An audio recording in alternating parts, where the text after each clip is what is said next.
4 દિવસથી ગુમ થયેલ સગીર ઈદના દિવસે જ મળી આવતા પરિવારમાં ભાવુક દ્રશ્યો સર્જાયા હતા।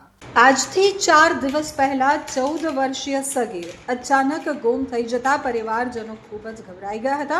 સગીર ન મળતા પરિવારે સુરત પોલીસ મથકે પહોંચી ફરિયાદ નોંધાવી હતી।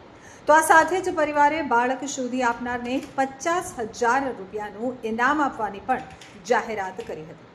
બાળક ગુમ થતા ચોક બજાર પોલીસ હરકતમાં આવી ગઈ હતી અને સગીરને શોધવા પોલીસે એક ખાસ ટીમ બનાવી હતી, જે વિવિધ વિસ્તારોમાં સર્ચ ઓપરેશન હાથ ધર્યું હતું।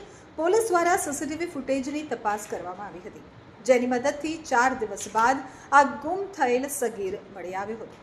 સગીર હેમખેમ કામરેજ નજીક મળ્યો હતો।